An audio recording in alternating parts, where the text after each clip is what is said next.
அனைவருக்கும் வணக்கம். ஒரு குட்டி பயணமாக மீண்டும் ஒரு வெளிநாட்டு பயணம்.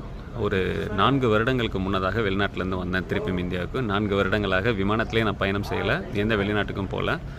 இப்போ மீண்டும் ஒரு முறை ஒரு வாய்ப்பு வந்திருக்கு ஜப்பான் போகிறதுக்கு.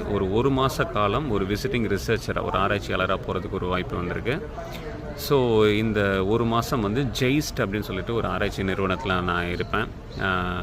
நான் வந்து முதல்ல என்னோடய வெளிநாட்டு பயணம் வந்து ஜப்பானில் தான் இருந்தது. 2008ஆம் வருடம் நான் முதல்ல ஜப்பானில் போனேன். அங்கே ஒரு 1.5 வருஷம் இருந்தேன், 2010 வரைக்கும். ஸோ ஜப்பான் நான் கடைசியாக போய் 16 வருடங்கள் ஆகுது. ஸோ 16 வருடங்களுக்கு அப்புறமா திருப்பியும் ஜப்பான் போகிறதுக்கு ஒரு வாய்ப்பு. அப்போ நான் வந்து விசிட்டிங் ஸ்டூடெண்ட்டாக போனேன், மாணவனாக போனேன். இன்றைக்கி நான் விசிட்டிங் ரிசர்ச்சர் அப்படின்னு சொல்லிட்டு ஏதோ ஒரு பொசிஷன் கொடுத்துருக்காங்க, விசிட்டிங் ஆராய்ச்சியாளர்னு சொல்லலாம். ஸோ மாணவன்லேருந்து ஒரு அப்கிரேட் நடந்திருக்கு.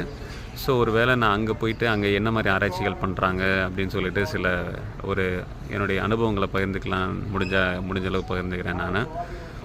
ஸோ இது ஒரு வாய்ப்பு, எல்லாருக்குமே ஒரு வாய்ப்பு கிடைக்கும் அப்படின்றது திரும்ப நான் சொல்கிறது தான். இது நாங்கள் ஒரு ரேண்டமாக அப்ளை பண்ணது. ஜப்பான் கவர்மெண்ட் வந்து இங்கே ஆராய்ச்சி பண்ணுறவங்களுக்கு சில நேரங்களில் அது இன்வைட் பண்ணுது. அந்த ப்ரோக்ராம் மூலமாக நான் போனது. ஸோ இப்போ நான் டெல்லி ஏர்போர்ட்டில் இருக்கேன். ஸோ இந்த ஃப்ளைட்டில் தான் நான் போனோம். ANA, ஆல் நிப்பான் ஏர்வேஸ். நிப்பான்னா ஜப்பான், நிப்பான்னா ஜப்பான், ஜப்பான்னா நிப்பான். ஸோ இந்த ஃப்ளைட் வந்து சுமார் 8.5 மணி நேரம் ஃப்ளைட்டு. அதனால் இன்னும் கொஞ்சம் நேரத்தில் கிளம்ப போகிறேன். ஸோ அடுத்த வீடியோ ஜப்பான்லேருந்து நம்ம சந்திக்கலாம். நன்றி.